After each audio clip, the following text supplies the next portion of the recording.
Every day on this channel, we go through everything that the president said on Truth Social. So let's get right into it. All right, so this is huge. Today, Donald Trump said this: if the corporate politicians of Minnesota don't obey the law and stop the professional agitators and insurrectionists from attacking the patriots of ICE who are only trying to do their job, I will institute the Insurrection Act, which many presidents have done before me, and quickly put an end to the travesty that is taking place in that once great state. And so this act allows Donald Trump to send in the military and federalize the National Guard to bring law and order to Minnesota. So it's a huge step. Now he's doing this because of the protest against ICE and people obstructing ICE's operations in Minnesota. But later today, he said a highly respected judge declined to block ICE operations in the very politically corrupt state of Minnesota. ICE will therefore be allowed to continue its highly successful operation of removing some of the most violent and vicious criminals anywhere in the world, many of them murderers from the state. The great patriots of law enforcement will continue to make our country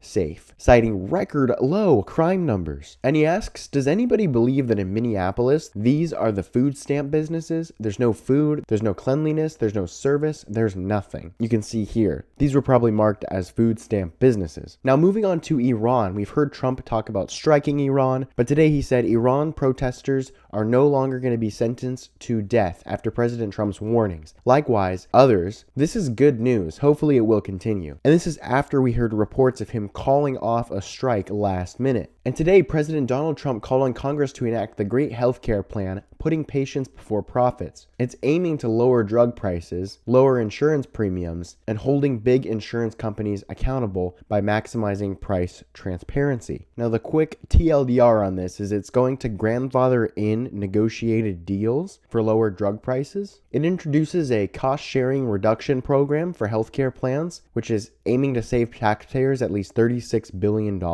and it ends kickbacks paid by pharmacy benefit managers to large brokerage middlemen. It creates the plain English insurance standard by requiring health insurance companies to publish rate and coverage comparisons upfront on their websites in plain English, not industry jargon, so consumers can make better insurance purchasing decisions. It also requires health insurance companies to publish the percentage of their revenues that are paid out to claims versus overhead costs and profits on their websites. That's a huge one. And it's going to require health insurance companies to publish the percentage of insurance claims they reject and average wait times for routine care on their websites. Really big as well. I believe it also includes vouchers, but that doesn't seem to be in this version. And he just signed this bill into law called the Whole Milk for Healthy Kids Act, ensuring millions of children have access to high quality milk in schools. And this morning, Donald Trump had a very good call with the interim president of Venezuela, Delcy Rodriguez.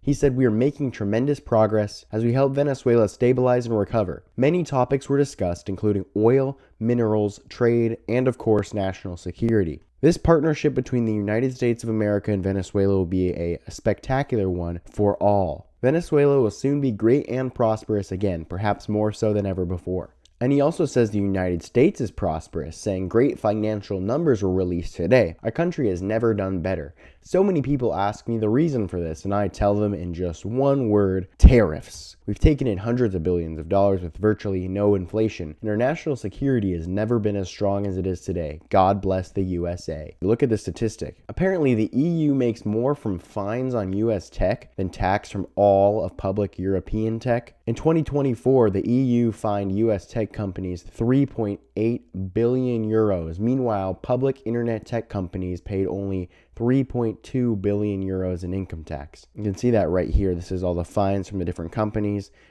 and then this is all their taxes combined. And to finish off, let's look at this. The Stanley Cup champion, the Florida Panthers, presents President of the United States with rings, a hockey stick, and a 47 jersey at the White House. So you can see that taking place. They have the jersey. It's a Trump 47 jersey and a golden hockey stick. You can see that right here. He's putting on the rings. And there's Trump holding that. All right, so we covered some big things today, such as Trump threatening the Insurrection Act, as well as him dropping a healthcare plan which aims for transparency. And we saw him say that they ended the killing of protesters in Iran. So we'll be on the lookout to see how that situation develops. As always, if you want to support the channel, consider subscribing, and I am out.